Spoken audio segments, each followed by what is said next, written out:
नमस्कार, मैं हूं आपके साथ अभिषेक भट्टाचार्य। आप देख रहे हैं छत्तीसगढ़ बात हमारे साथ और आज बात होगी छत्तीसगढ़ में नक्सलियों के सरेंडर, इनके से जुड़ी नीति और उस पर हो रही सियासत पर।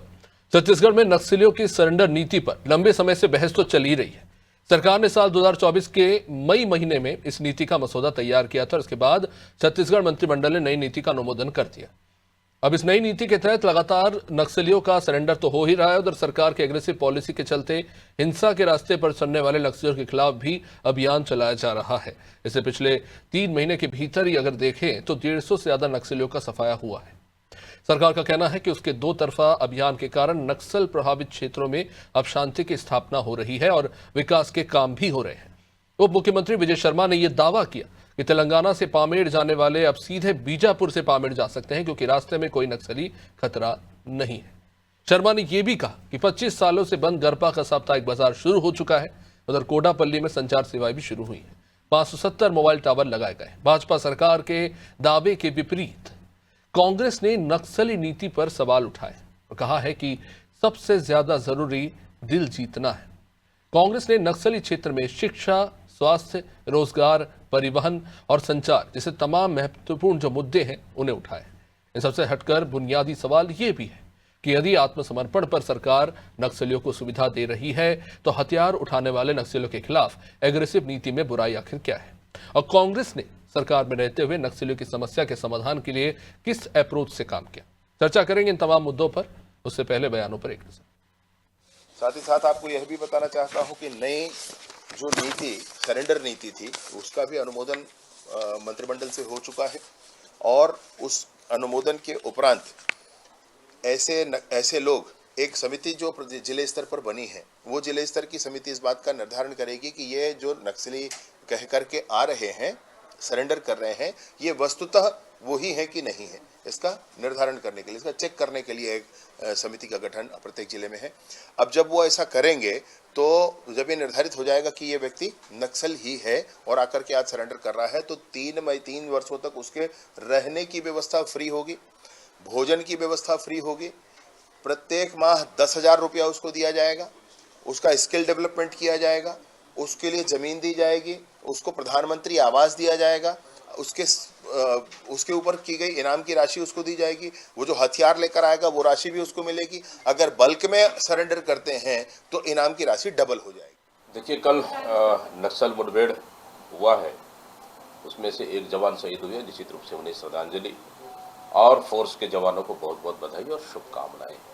सरेंडर नीति क्या है, ये तो पिछले 15 साल से हम लोगों ने देख रहे हैं, और सरेंडर कैसा हुआ वो पिछले 15 साल की सरकार भी हम लोग देख रहे हैं। लेकिन सरकार कि वहाँ के रहवासी, वहाँ के आदिवासियों का दिल जीतना चाहिए, ना कि मैं समझता हूँ कि आज भी अगर गांव में देखेंगे, बस्तर क्षेत्रों में, बस्तर के अंदरूनी क्षेत्रों में आज भी स्कूल जैसा कोई नई व्यवस्था है नहीं, कोई शिक्षा स्वास्थ्य जैसा कोई नई व्यवस्था है नहीं, सड़कें जैसा नई व्यवस्था है नहीं।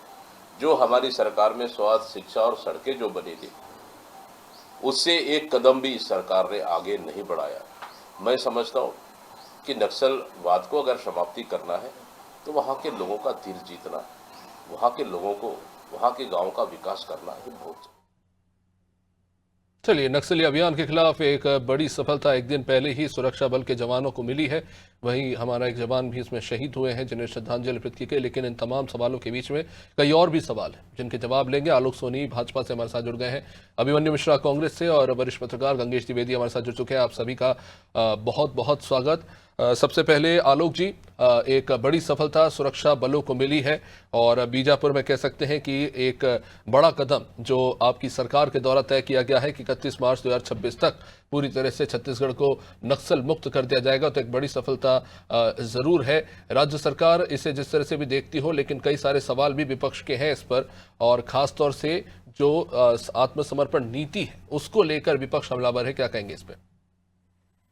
देखिए, भारतीय जनता पार्टी ने शुरू से ही अपने इस रुख को इस पे स्पष्ट किया था कि हम 2026 तक के छत्तीसगढ़ को नक्सल मुक्त राज्य के रूप में बनाएंगे, और जो सरकार की तमाम वो योजनाएं हैं जो नक्सल क्षेत्र में रहने वाले नक्सलवाद की वजह से, लाल आतंक की वजह से जो उन आम व्यक्तियों को, उन आम भोले भाले नागरिकों को, उन अंचल में, सुदूर अंचल में रहने वाले आदिवासी मित्रों को, आदिवासी रहवासियों को जब नहीं मिल पाता है, और आज भी इतने वर्षों के बाद में भारत देश को आजाद हुए हो गया, उसके बावजूद आज भी जो नक्सल की समस्या की वजह से आज सुदूर अंचल में रहने वाले आदिवासी है, वो एक विकास की जिसे मुख्य धारा कहते हैं, उस मुख्य धारा से आज तक नहीं जुड़ पाए हैं। लेकिन धीरे धीरे आज वो प्रगति शुरुआत हो चुकी है और दिखाई देने लगी है, धरातल में दिखाई देगी। भारतीय जनता पार्टी ने अपने उन सभी रिसोर्सेस को, चाहे वो नक्सलवाद के साथ बंदूक की बात हो या गोली की बात हो, उन सभी को वहां पर में लगाया है, और अपनी जो महत्वाकांक्षा है और इच्छा शक्ति है उसके साथ हम नक्सलवाद पर प्रहार कर रहे हैं। एक तरफ हम वहां पर स्कूल कॉलेजेस खोल रहे हैं, वहां पर नए नए जैसे क्लियरेंस होते जा रहा है और जो नक्सल मुक्त जगह बनते जा रही है, वहां पर में थानों का निर्माण हो रहा है, और ताकि कानून की व्यवस्था बनी रहे, जो कि सबसे ज्यादा आवश्यक है, कानून व्यवस्था बनाए रखना। वहां पर में कानून व्यवस्था के साथ ही ये संभव है कि हम उन तमाम योजनाओं को उन जनता तक पहुंचा सके। और साथ ही साथ हम रोड का निर्माण कर रहे हैं, पुल का निर्माण कर रहे हैं, तो वो सभी तरह के उपाय जिससे कि वहां पर में नक्सलियों को पूरी तरह से सफाया किया जा सके, उन्मूलन किया जा सके, वो हम सारे काम जो भारतीय जनता पार्टी वहां पर में विष्णुदेव साय की सरकार और माननीय मोदी जी की सरकार, डबल इंजन की सरकार जो है वहां पर में काम कर रही है। छत्तीसगढ़ को नक्सल मुक्त बनाने का जो हमने संकल्प लिया, उस संकल्प की ओर और हम आगे बढ़ रहे हैं। अभिमन्यु जी, ये बात तो माननी पड़ेगी कि छत्तीसगढ़ के विकास में अगर कुछ सबसे बड़ा रोड़ा है तो माओवादी और नक्सली गतिविधियां लंबे समय तक रही हैं। पूर्व की सरकार भी और आपकी सरकार भी कहीं ना कहीं नक्सलवाद की इन समस्या से जूझती रही है, और एक बहुत बड़ी विक्टिम तो कांग्रेस रही है जो झीरम घाटी में घटना हुई। लेकिन अब जो सफलता मिली है बीजापुर और कांकेर में, कहीं ना कहीं ये माना जा रहा है कि 31 मार्च 2026 तक जो संकल्प है कि देश को पूरी तरह से नक्सल मुक्त किया जाएगा, उसकी ओर एक बड़ा कदम इसे देखा जा रहा है। चलिए, अभिमन्यु हमारे साथ इस पर जुड़े नहीं है, हमारे साथ गंगेश द्विवेदी वरिष्ठ पत्रकार जुड़े हुए हैं। गंगेश जी, जिस तरह से बीजापुर और कांकेर में कार्रवाई देखने को मिली, माना जा रहा है कि अब से पहले तक इस तरह से इतनी एग्रेसिवली नक्सलियों के खिलाफ कार्रवाई देखने को नहीं मिली, जो एक्सपोनेंशियल ग्रोथ देखने को मिल रही है नक्सली क्षेत्रों में सुरक्षा बलों की कार्रवाई और जिस तरह से इनके खिलाफ धरपकड़ चल रही है। तो माना जा रहा है कि आने वाले समय में ये जो समस्या है, जैसा कि दावा किया जा रहा है, कहीं ना कहीं हम एक बेहतर स्थिति की ओर आगे बढ़ रहे हैं, खासतौर से छत्तीसगढ़ के परिप्रेक्ष्य में, क्योंकि ये माना जाता है कि सबसे ज्यादा नक्सली प्रभावित जो जिले हैं वो छत्तीसगढ़ में ही है पूरे देश में।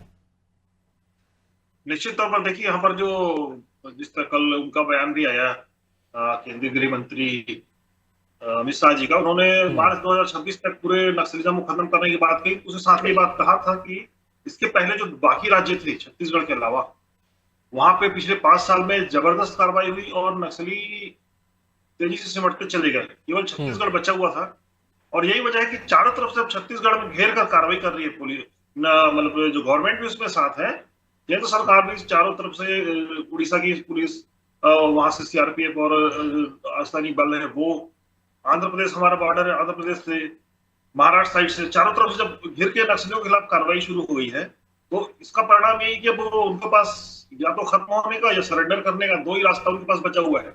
और यही एक मोड़ था जिसका लंबे समय से इंतजार हो रहा था। बहुत दिनों से, कई साल गुजर गए बातचीत की बात करते करते। लगातार दोनों तरफ से यहाँ से सरकार टाक करने की बात करती थी और उधर वो गोली चलाते थे, ढेर की ढेर हत्या होती थी।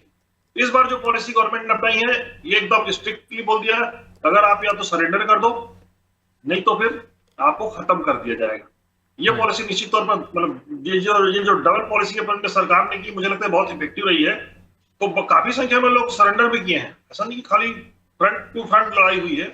काफी संख्या में नक्सलियों से आत्मसमर्पण किया पिछले 1 साल में, और उसी का परिणाम है कि मेरे ख्याल से पूरे देश में सिमट गए। छत्तीसगढ़ के कोई करीब 10-12 जिले को मिला के 38 जिले ही रह गए हैं, जबकि एक समय में 100 के से अधिक जिले होते थे नक्सली प्रभावित। उसका 90 हुए, अभी जो है 38 जिले रह गए पूरी दुनिया, मतलब पूरे देश में हमारे यहाँ। और छत्तीसगढ़ सबसे ज्यादा प्रभावित है, तो निश्चित तौर पर यह टारगेट रजिस्टर काम हो रहा है, ये बहुत ही अच्छा कार्य हो रहा है और ये होना भी बेहद जरूरी है। जब तक नक्सली पहले ये था कि देखिए, जब इनकी शुरुआत हुई नक्सलियों की, तो ये हुआ था कि ये जल जंगल जमीन को बचाने के लिए है, लेकिन बाद में इनकी दिशा भटक गई और ये मोनोपोली के लिए लेवी वसूली, और सबको पता है कि क्या कर रहे हैं वहां पर जंगलों में, वहां पे किस तरह की चीजें कर रहे हैं, विकास को रोकने का कार्य, फर्जी जन अदालत लगाना, ये सब कोई तरीका लोकतांत्रिक तरीका नहीं है। तो इनके ऊपर कार्रवाई होनी ही थी और ये बहुत सही कार्रवाई हो रही है। मुझे लगता है कि जिस मोड में कार्रवाई हो रही है, मुझे लगता है कि अगले साल तक 2026 तक बहुत समाप्त हो जाने की। जी निश्चित। लेकिन गंगेश जी, केंद्रीय गृह मंत्री अमित शाह जी से पूछा गया कि 31 मार्च 2026 ये जो टारगेट सेट किया गया है, इस टारगेट को सेट करने के पीछे, इस टारगेट जो दिन तय किया गया है उसके पीछे क्या रणनीति है, ये दिन कैसे तय हुआ? तो उनका ये कहना था कि ये सिर्फ हवा में रखी गई एक तारीख नहीं है, बीते 5 सालों में हमने जिस तरह से काम किया और जो नतीजे निकलकर सामने आए हैं उसके आधार पर जो है ये तारीख तय की गई है कि 31 मार्च 2026 तक नक्सलवाद को जो है खत्म कर दिया जाएगा।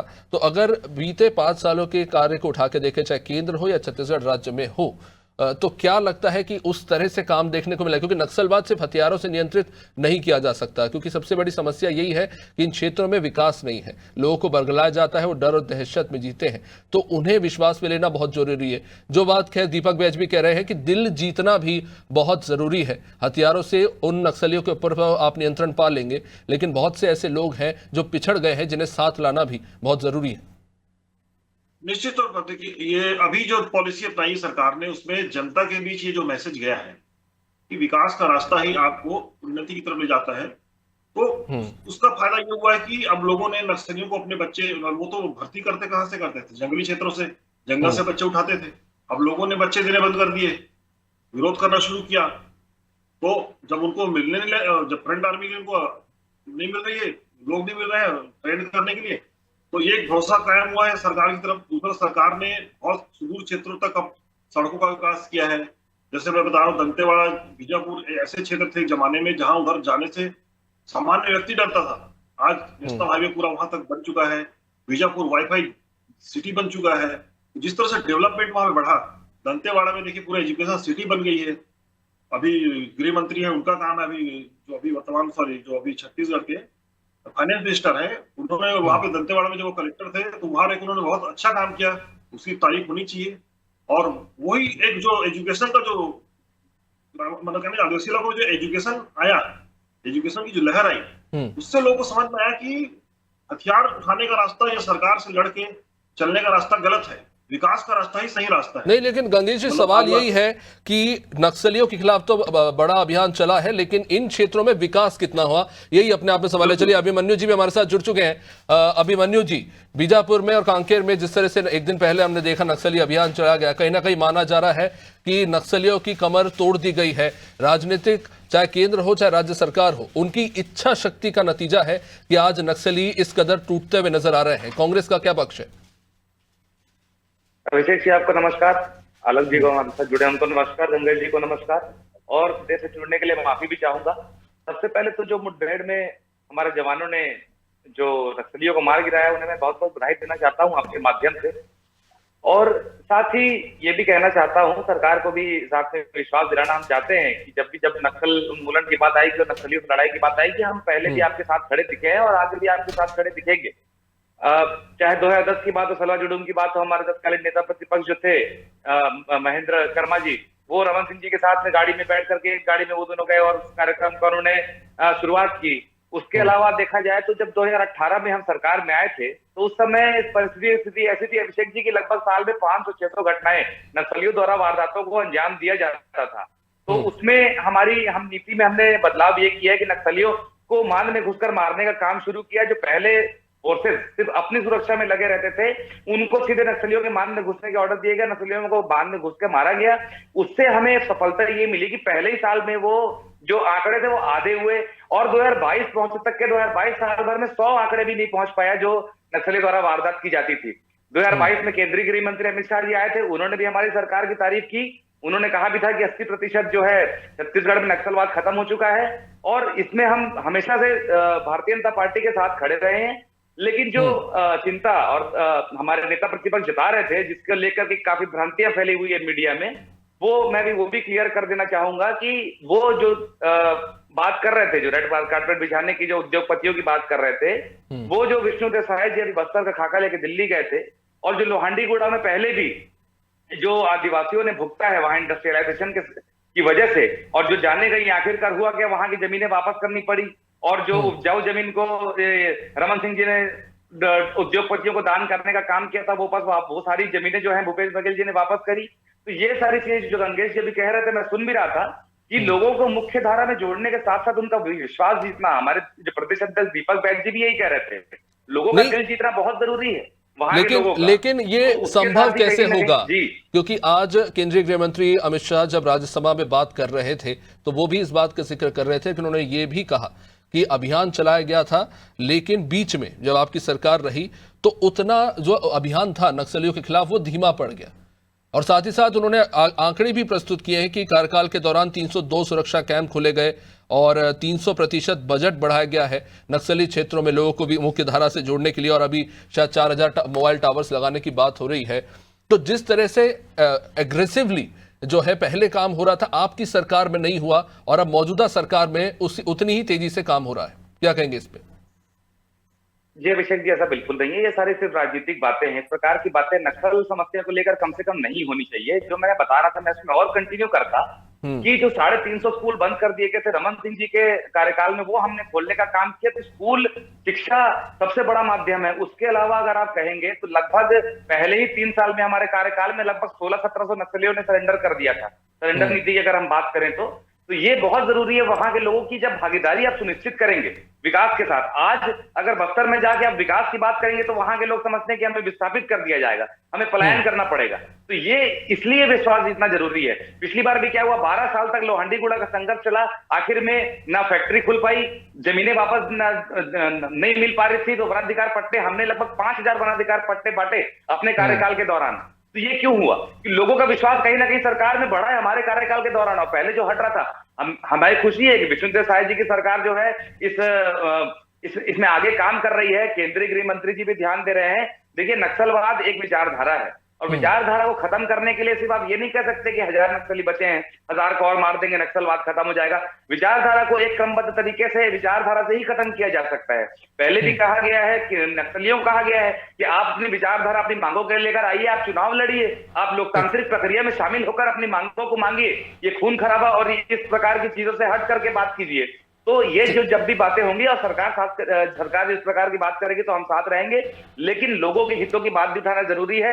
जो वहां के लोग बात करेंगे तो वो बात उठेंगी। जैसे एक बार पहले भी बात हुई थी, हम वही बता दें, पिछली अभी घटना नारायणपुर में जो जवानों ने हमें जो एक सफलता दिलाई थी और नक्सलियों को मार गिराया था, वहां पर वो गए थे, पुल के द्वारा गए थे। जो पहले वो लोग नाव से जाते थे, तो वो पुल बनाने का काम हमारी सरकार के दौरान हुआ, रोड बनाने का काम हमारी सरकार के दौरान हुआ, नक्सलियों को पीछे धकेलने का काम हमारी सरकार में हुआ। और जैसे जैसे जो रोड और पुलियों का विकास जो आगे बढ़ेगा, वो नक्सलियों को पीछे धकेलने का काम करेगा और लोगों का विश्वास आप जीतेंगे तो वैचारिक विजय जरूर नक्सलियों के खिलाफ हम पाएंगे। ठीक है आलोक जी, नक्सलियों के खिलाफ लड़ाई सतत जारी है, लेकिन ये कह देना कि कांग्रेस की सरकार में उतने अच्छे से काम नहीं हुआ, कहां तक ठीक है?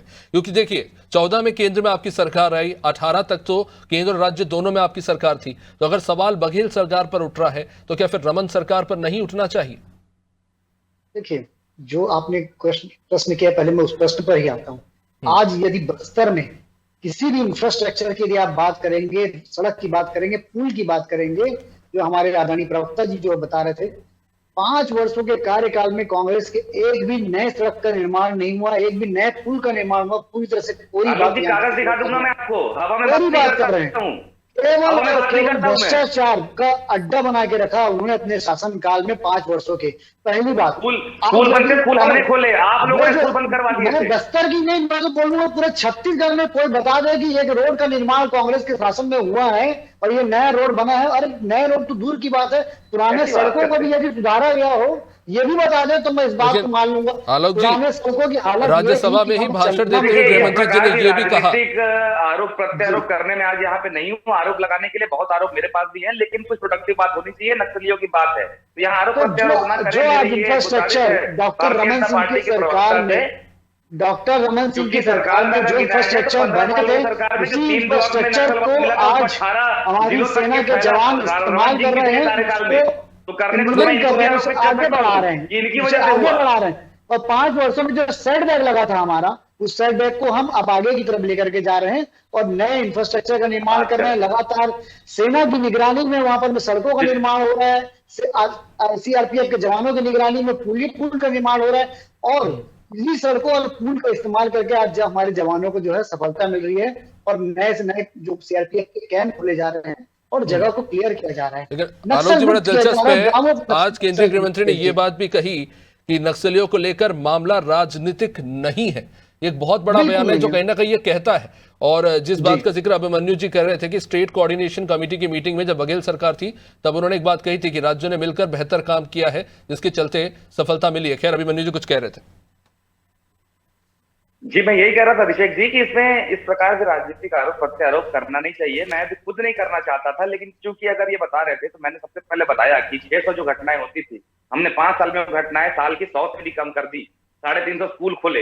ये सब तो शुरुआती बातें हैं। उसके अलावा जो 15 साल में बह आप 3 ब्लॉक से चालू हुआ नक्सलवाद 18 जिलों तक पहुंचा, किसके कार्यकाल में पहुंचा? लेकिन क्या हमने आरोप लगाया? नहीं, हमने उसको खत्म कैसे किया जाए उसकी बात की। हमने तो अपने शीर्ष नेतृत्व को नक्सलवाद के हाथों खो दिया।